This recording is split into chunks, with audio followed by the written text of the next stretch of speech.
बहुत समय पहले मीनापुर छोटे से गांव में ममता नाम की बहुत ही गरीब औरत अपने बेटे लोकेश के साथ एक छोटे से घर में रहती थी। ममता दूसरों के घरों में खाना बनाने का काम किया करती थी, जिससे घर का गुजारा होता था। एक दिन ममता लोकेश से कहती है, लोकेश बेटा, जा भानु भैया की दुकान से घर का राशन ले आ। अगर वो पैसे मांगे तो कह देना कि पैसे अगले महीने दे देंगे। ठीक है माँ, मैं अभी राशन ले आता हूँ। लोकेश भानु की दुकान पर राशन लेने पहुँच जाता है। वो भानु से कहता है, भानु भैया, माँ ने राशन मंगाया है। उन्होंने कहा है कि पैसे अगले महीने दे देंगे। तुमने मुझे क्या समझ रखा है, जो मुंह उठाए उधार लेने चले आते हो यहाँ। अरे उधार की वजह से मेरी दुकान बंद होने की कगार पे है। अभी तुमने पहले के पैसे दिए नहीं है और उधार लेने चले आए। देखो भाई, मैं उधार का कोई सामान नहीं दे सकता।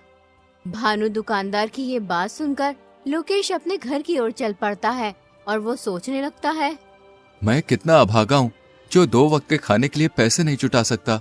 माँ किस तरह दूसरों के घरों में काम करती है। अब मुझसे उनका दुख देखा नहीं जाता। बेचारी कब तक दूसरों का काम करती रहेंगी। मुझे कोई काम जरूर करना होगा। शायद अब वक्त आ गया है कि मुझे अपनी जिम्मेदारी संभालनी होगी, ताकि मैं अपनी माँ को इस स्थिति से निकाल सकूं और उनकी जिंदगी में थोड़ी खुशियां ला सकूं। लोकेश ये सोच ही रहा था, तभी उसकी नजर एक ऋषिवर पर पड़ी। ऋषिवर ने लोकेश को अपने पास बुलाया और बोले, क्यों उदास हो प्यारे बेटे? तुम्हें देखकर ऐसा लगता है जैसे तुम किसी बड़ी समस्या से जूझ रहे हो। ऋषिवर, मैं एक गरीब लड़का हूँ। मेरे पास कुछ नहीं है, सिर्फ एक सपना है कि एक दिन मैं अपनी माँ की मदद कर सकूं। वो दूसरों के घरों में जाकर काम करती है, फिर भी उन्हें इतने पैसे नहीं मिलते जिससे पूरे महीने का गुजारा हो जाए। मुझे तो समझ में नहीं आ रहा कि मैं क्या करूं। मेरी जिंदगी में आगे क्या होगा। तुम्हारे मन में जो सपना है वो एक दिन जरूर पूरा होगा बेटा। तुम बड़े तकदीर वाले हो। तुम्हारा भाग्य बहुत उज्जवल है। बहुत ही जल्दी ऐसा वक्त आएगा जब हर किसी की जुबान पर सिर्फ तुम्हारा नाम होगा। लेकिन मैं तो केवल एक साधारण सा लड़का हूँ। मेरे पास तो साधन भी नहीं है और ना ही मैं कोई राजा हूँ। फिर हर किसी की जुबान पर मेरा नाम क्यों होगा स्वामी? मैं समझ नहीं पा रहा हूँ कि आप क्या कहना चाहते हैं। इस संसार में हर एक व्यक्ति की कहानी अनोखी होती है और तुम्हारी कहानी अभी शुरू हुई है। इतना कहकर ऋषिवर वहाँ से चले जाते हैं। लोकेश को उनकी कोई भी बात समझ नहीं आती है और फिर लोकेश भी अपने घर चला जाता है। बेटा, तू खाली हाथ क्यों चला आया? मैंने तो तुझे घर का राशन लेने भेजा था। माँ, भानु भैया ने उधार राशन देने के लिए मना कर दिया है। वो कह रहे थे कि मैं तुम्हें और उधारी नहीं दे सकता। तुम्हारे ऊपर पहले के ही बहुत पैसे हैं। कोई बात नहीं बेटा, मैं आज मालकिन से पैसे लेकर आऊंगी। तू भानु का हिसाब कराना। जा तू खाना खा ले। माँ, मैं खाना बाद में खाऊंगा। आप पहले मुझे एक बात बताओ। जब मैं रास्ते में आ रहा था तो मुझे एक ऋषिवर मिले थे। वो कह रहे थे कि मैं बहुत तकदीर वाला हूँ। कुछ ही दिनों में हर किसी की जुबान पर मेरा ही नाम होगा। मैं तो उनकी बात समझ ही नहीं पाया। अगर तुम्हें कुछ समझ में आया तो तुम मुझे बताओ माँ। क्या सच में उन्होंने ऐसा कहा? हाँ माँ, उन्होंने ऐसा ही कहा। बेटा, जब तेरा जन्म हुआ था तब भी एक ऋषि ने मुझसे कहा था कि ये तेरा बेटा बहुत भाग्यशाली है, बड़ा होकर ये राजकुमार बनेगा। लेकिन मैंने उनकी बात पर कुछ ध्यान नहीं दिया था। माँ, ये सब फिजूल की बातें हैं। भला एक गरीब माँ का बेटा राजकुमार कैसे बन सकता है? राजकुमार तो राजा का बेटा बनता है। तुम सही कहते हो लोकेश, लेकिन कभी कभी ये भविष्यवाणी सच भी हो जाती है। मैंने खुद अपनी आंखों से भविष्यवाणियों को सच होते हुए देखा है। हमारे गांव में सुनीता नाम की एक औरत ने एक बेटी और बेटे को जन्म दिया था। उन बच्चों की खुशी में उस औरत के पति महेंद्र ने आसपास के सभी गांवों में दावत की थी। वो औरत भविष्यवाणी में बहुत विश्वास करती थी, इसलिए उसने अपने बच्चों का भविष्य पूछने के लिए एक ऋषि को बुलाया। उस ऋषि ने उससे कहा, मैं तुम्हें इन बच्चों का भविष्य नहीं बता सकता और तुम्हारे लिए भी यही बेहतर होगा कि तुम कभी भी इन बच्चों का भविष्य जानने की कोशिश मत करना, वरना तुम्हारा ये खुशहाल जीवन पल भर में दुख में बदल जाएगा। लेकिन ऋषिवर, ऐसा क्या है इन बच्चों के भविष्य में जो आप हमें बताना नहीं चाहते? हमने तो ऐसा कोई पाप नहीं किया है जिसकी सजा इन बच्चों को मिले। कितनी दुआओं के बाद ईश्वर ने हमें ये 2 जुड़वा बच्चे दिए हैं। कृपया करके आप मुझे बताएं, इन बच्चों के भविष्य में क्या लिखा है? ठीक है, अगर तुम अपने बच्चों का भविष्य जानना चाहती हो तो सुनो। तुम्हारा ये बेटा बड़ा होकर अपनी जुड़वा बहन से शादी करेगा। ऋषि की ये बात सुनकर सुनीता के होश उड़ गए। ऐसा कैसे हो सकता है ऋषिवर? भला एक भाई अपनी बहन से कैसे शादी कर सकता है? मैं ये भविष्यवाणी नहीं मानता। तुम झूठ बोल रहे हो। मैं आपकी बातों पर विश्वास नहीं कर सकता। अगर बेटा तुम्हें मेरी बातों पर विश्वास नहीं तो कोई बात नहीं, जब समय आएगा तो तुम सब खुद देख लोगे। इतना कहकर ऋषिवर वहाँ से चले जाते हैं।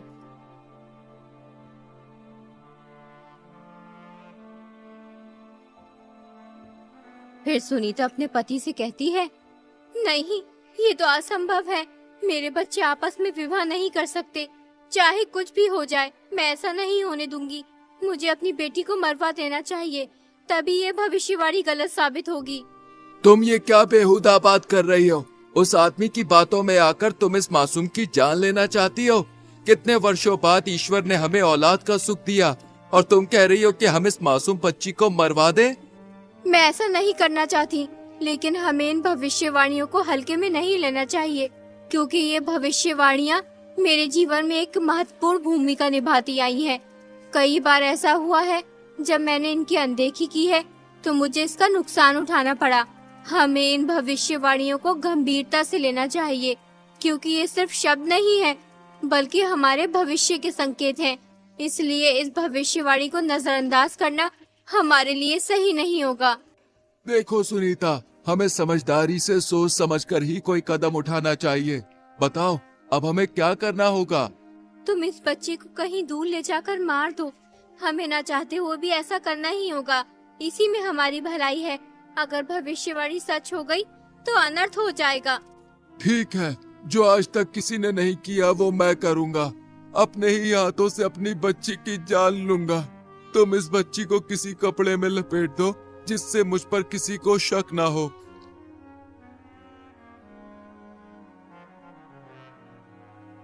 वो आदमी उस बच्ची को एक ऊंची पहाड़ी पर ले जाता है और फिर उसे पहाड़ी से नीचे फेंक देता है, लेकिन वो बच्ची किसी तरह बच जाती है। एक अमीर आदमी उस जगह से गुजर रहा होता है, तभी उसकी नजर उस बच्ची पर पड़ती है।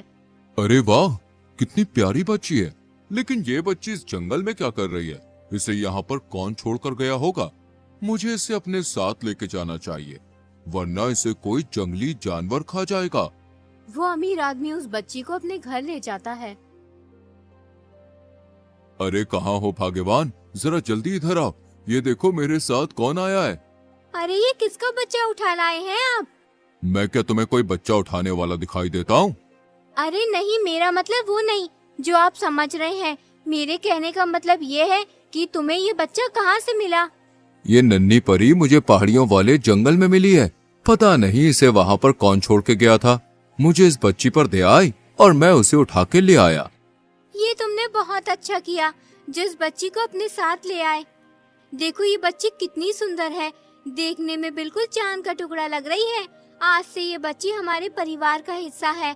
हम इसे भी अपने बेटे सुहन की तरह ही पालेंगे। अब से हमारे एक नहीं बल्कि 2 बच्चे हैं। यूं ही कई वर्ष बीत जाते हैं। अब वो दोनों भाई बहन बड़े हो चुके होते हैं। अपने बेटे को जवान होता देख सुनीता और उसका पति बहुत खुश होते हैं कि भविष्यवाणी गलत साबित हुई, लेकिन होना तो वही था जो तकदीर में लिखा था।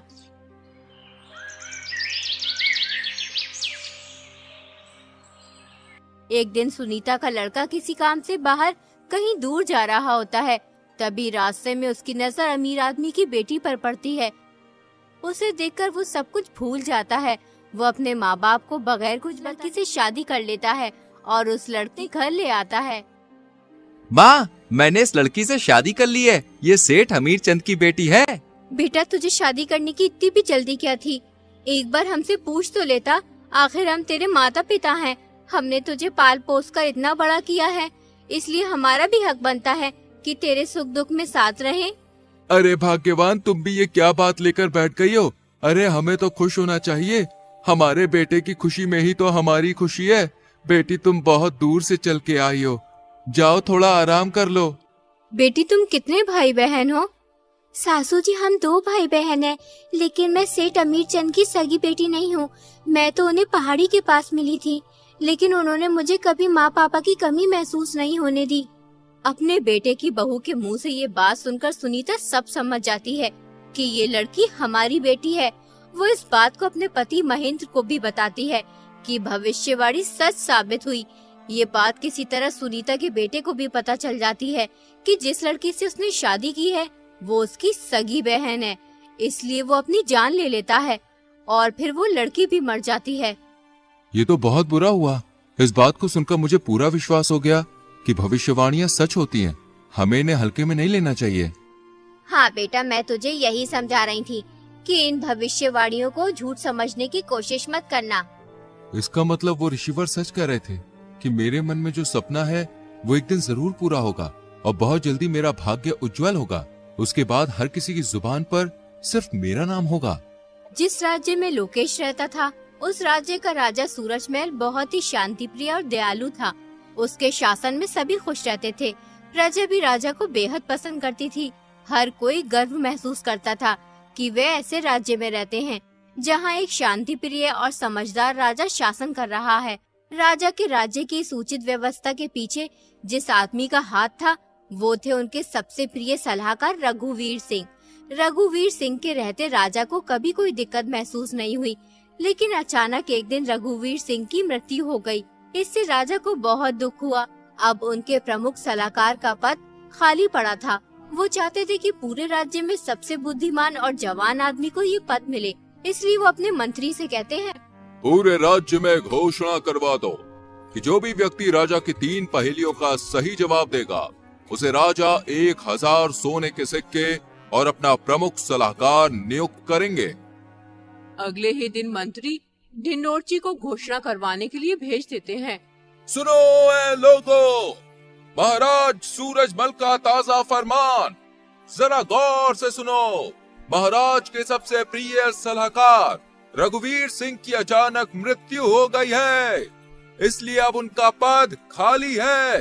जो भी व्यक्ति महाराज की 3 पहेलियों का सही जवाब देगा उसे महाराज 1000 सोने के सिक्के और अपना प्रमुख सलाहकार नियुक्त करेंगे। कौन जाने अब हमारे मुल्क का क्या होगा। क्यों बाबा, कोई आफत आ गई है सलाहकार की मृत्यु होने से? बेटा, आफत तो कुछ नहीं आई। रघुवीर सिंह बहुत ही अच्छा इंसान था। ईश्वर अच्छे इंसान को जल्द ही अपने पास बुला लेता है। बेचारा हमेशा प्रजा की भलाई चाहता था। मैंने कितने ही सलाहकारों को बदलते देखा है, मगर यकीन मानो रघुवीर सिंह जैसा कोई नहीं था। वो हमेशा गरीब मजलूम लोगों के हित में ही सोचता था।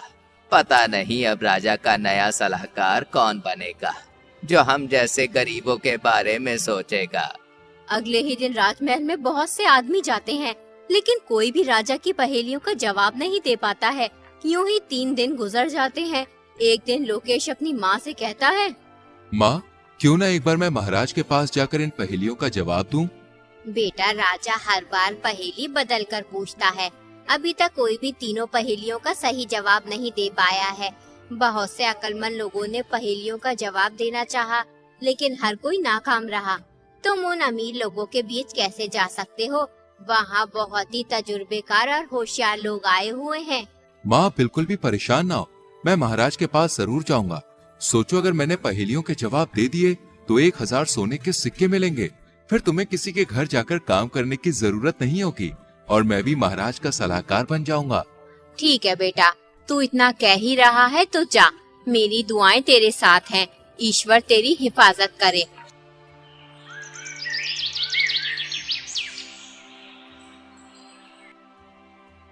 अगले दिन लोकेश राजमहल पहुंच जाता है। महाराज उससे पूछते हैं, तुम यहाँ किस लिए आए हो? महाराज, मैं यहाँ आपकी पहेलियों का जवाब देने आया हूँ। अभी तक कोई भी मेरी पहेलियों का जवाब दे नहीं पाया। तुम समझदार लगते हो, जवान भी हो, शायद तुम मेरी पहेलियों का जवाब दे सकते हो। जैसा कि तुम शर्त जानते ही हो, जो भी पहेलियों का सही जवाब देगा वो मेरा सलाहकार बनेगा और उसे इनाम में 1000 सोने के सिक्के दिए जाएंगे। ठीक है महाराज, मैं आपकी पहेलियों का जवाब देने के लिए तैयार हूँ।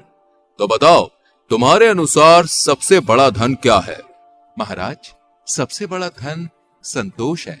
जब मन शांत होता है तो इंसान सबसे अमीर होता है। बहुत खूब, अब दूसरे सवाल का जवाब दो। जीवन में सबसे बड़ा ज्ञान क्या है? महाराज, जीवन में सबसे बड़ा ज्ञान ये है कि खुद को जानना और समझना। जब हम अपने आप को पहचानते हैं तब हम दूसरों को भी समझ पाते हैं। सही उत्तर। अब तीसरा और आखिरी सवाल, सच्ची मित्रता का अर्थ क्या है?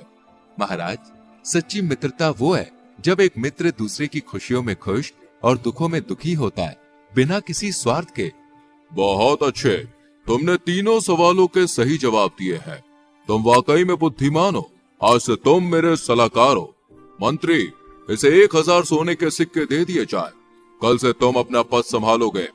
लोकेश 1000 सोने के सिक्के लेकर अपने घर चला जाता है। लोकेश को देखकर ममता बहुत खुश होती है। वो लोकेश से कहती है, बेटा, जब से तू गया है तब से ही मैं तेरे लिए दुआ कर रही थी कि तू कामयाब हो, और ईश्वर ने मेरी दुआ सुन ली। अब हमारी सारी मुसीबतें दूर हो जाएंगी। हाँ माँ, अब तुम्हें किसी भी चीज की चिंता करने की जरूरत नहीं है। आज से तुम्हें दूसरों के घरों पे जाकर काम करने की भी कोई जरूरत नहीं है। बेटा, मेरी पूरी जिंदगी दुख और तकलीफों में कट गई। आज सालों बाद तूने मुझे ये खुशी दिखाई है। अगर आज तेरे पिताजी जिंदा होते तो बहुत खुश होते। पूरे राज्य में ये बात फैल जाती है कि ममता का बेटा राजा का सलाहकार बन गया है। सब बहुत खुश होते हैं क्योंकि लोकेश बहुत ही समझदार और नेक लड़का था। एक दिन लोकेश महल से अपने घर जा रहा होता है। तभी रास्ते में दो भाई एक घोड़ी के बच्चे के ऊपर झगड़ते हुए दिखाई देते हैं। लोकेश उनके पास जाकर बोला, आखिर तुम दोनों लड़ क्यों रहे हो? जिस आदमी को तुम मेरे सामने खड़ा देख रहे हो, ये मेरा बड़ा भाई है। ये एक नंबर का झगड़ालू इंसान है। ईश्वर इसे गारत करे। हमारे पिताजी जो भी छोड़कर मरे थे, हमने उसे आपस में बांट लिया। मेरे हिस्से में घोड़ी आई थी, उस घोड़ी ने एक बच्चा दिया। ये बेईमान इंसान उस घोड़ी के बच्चे को अपना बता रहा है। जरा आप इसे समझाइए, जब बच्चा मेरी घोड़ी ने दिया तो वो घोड़ी का बच्चा मेरा हुआ या इस बकबक का? ये नामुराद झूठ बोल रहा है। सालों से ये अपनी घोड़ी को मेरी जगह में बांधता हुआ आ रहा है और इसकी घोड़ी ने बच्चा मेरी जमीन पर दिया है, इसलिए वो घोड़ी का बच्चा मेरा हुआ। जो चीज जिसकी जमीन पर पैदा होती है वो उसी की हो जाती है। लोकेश समझ गया ये दोनों पागल हैं, इसलिए वो उनसे बोला, तुम्हारी समस्या तो बहुत गंभीर है। तुम्हें राजा के पास जाना चाहिए, वो ही तुम्हारा फैसला कर सकते हैं। तुम सही कह रहे हो, हमें राजा के पास जाना चाहिए, वरना ये झगड़ालू इंसान कुछ उल्टा सीधा न कर बैठे। अगले दिन दोनों भाई राजा के पास पहुंच जाते हैं और राजा को अपनी सारी बात बताते हैं। राजा लोकेश से कहते हैं, इस समस्या का हल तुम करो लोकेश। वो दोनों भाई लोकेश को पहचान लेते हैं, लेकिन राजा के सामने उनकी बोलने की हिम्मत नहीं होती, इसलिए वो चुपचाप खड़े रहते हैं। देखो, जगह से घोड़ी और बच्चे का कुछ भी लेना देना नहीं है। जिसकी घोड़ी है बच्चा भी उसी का है, लेकिन तुम्हें अपने बड़े भाई की जगह में घोड़ी बांधने का हर्जाना देना होगा। तुम्हें उसे एक सोने का सिक्का देना होगा। दोनों भाई लोकेश का फैसला सुनकर खुशी खुशी अपने घर चले जाते हैं।